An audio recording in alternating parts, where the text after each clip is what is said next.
important procedural motion. I now call upon Honorable Lea Sankaire, member for Kajiado County.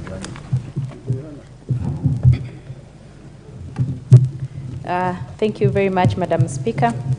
I also rise to contribute to this memorandum by His Excellency the President to this House of Parliament through the Speaker. Madam Speaker, I support this memorandum in Thank you, Madam Speaker. Madam Speaker, when you look at the issues that has been raised in this memorandum, when you look at the implementation of the 2/3 gender rule, it is true that this is a debate that has been evaded for so many years that needs to be, we can no longer bury our heads in the sand like the proverbial ostrich, but we really need to come out and address this issue, because remember, as it has been indicated here, that in the last parliament, the parliament was not constitutionally constituted due to the lack of the required number of women in this house. It is also the same thing today, and it's an issue that we need to address. We have seen by the formation of the affirmative action seat, we have seen the voice of women rising tremendously in parliament. We've also seen the women issues being addressed effectively by the women members of National Assembly. And so, Madam Speaker, my contribution will be that I know that the affirmative action seat for women is also coming to a sunset close, but before we get there, we can continue having this seat as it has encouraged so many women to transit to single-member constituencies. This seat has also seen women rising from the position of the women representative to even governors, and we have seen tremendous shift as women continue to take positions of power because they were given a place in parliament and they were given an affirmative action seat, which has actually encouraged them and made them be more comfortable in vying for these positions that were occupied by men for a very long time. Madam Speaker, we have seen women doing tremendously well through this position, and so as we continue to encourage more women to vie for these positions and to go for the single constituency seat so that we can increase the number in parliament, this also position of the women representative of the affirmative seat can also continue as we continue to get more women in parliament.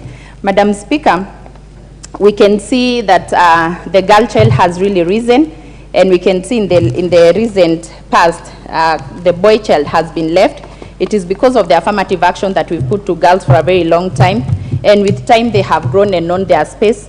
They have taken their space in leadership, they have taken their space in education, and so as we continue also to seek for interventions to increase the number of women in this house, we can continue with the affirmative action positions that we currently have, because these are the positions that are encouraging women. And with time, when we achieve the numbers that we need in parliament, these positions can always be scrapped, and we can continue now fighting for the same positions as men, as I know we will get there with time. I know that Rome was not built in a day, and so I know we are not yet there, but we will get there. I know it was in the recent past, very few women could even stand in parliament and speak, but you see the numbers are increasing by the day. We are getting there slowly, and I know that with the help of this seat that we currently have, the numbers will increase. Madam Speaker, when I look at the second one, on the constituency development, Senate oversight and national government affirmative action funds, we know what happened recently, and I don't think the members of parliament will want to go through that again, or even the members that will come after us will want to go through that. I think we are all in agreement that these funds should be anchored in the constitution, so that it's a constitutional obligation, as opposed to us wasting a lot of time, every time having to lobby for the funds, having to waste time like how we wasted the last time. We know what the country is going through, that we have a drought in all the parts of the country, and bursaries were a dire need for the people, but you saw how long they took before us addressing that issue to our constituents, because the funds are not anchored in the constitution. I think we are all in agreement that it's about time that we seek those funds to be anchored in the constitution, so every other parliament that will come into place will not have to go through what we went through the other day.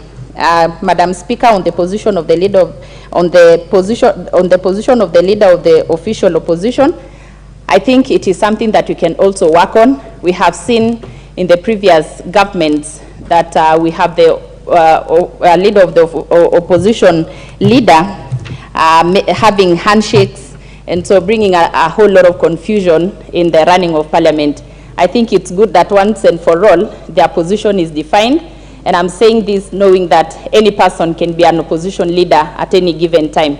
And so it's good that their position is defined, they are given their responsibility, their power, because it also comes with power, so that we don't see any more handshakes, because you can see how handshakes can bring a lot of confusion to an extent that people don't even know which side they belong. They don't know whether they're in parliament or in opposition, and it becomes hard to oversight parliament, not knowing which side you stand in, because one time you are in opposition, the second time we have a handshake, and the next time you don't know where you stand. You don't know whether you support the government, you support government, or you're against government. And so it's good that we create this balance and we create this position, give it the power it deserves, give it the resources it deserves, so that they can actually oversight government. Because I believe the job of opposition is to oversight parliament. When you have an active opposition oversighting parliament, everything will go well. And so, Madam Speaker, that will be my contribution. Parliamentary oversight on the executive. I also think it's good that we be having our ministers coming to parliament so we can ask them questions. Madam Speaker, I believe in the recent past, the reason why we also had a lot of confusion on the disbursement of our allocations is because we were receiving information from a third party. The majority leader was being sent, he delivers information, but because we did not have one-on-one with the minister in charge, it was hard for us to know our position and to get to know where we are at. I think when people come to parliament and answer questions, it gives them accountability. We can hold them accountable because they will be in record that they spoke this and they promised this, and it will be easy for us to follow up on that. With that, Madam Speaker, thank you so much, and thank you, and that's my contribution. I now call upon the Honourable Member for Tindiret constituency, Honourable Meli. Thank you, Madam Speaker. Madam Speaker, I rise to support this memoranda from the President, and it is a very progressive memoranda, Madam Speaker.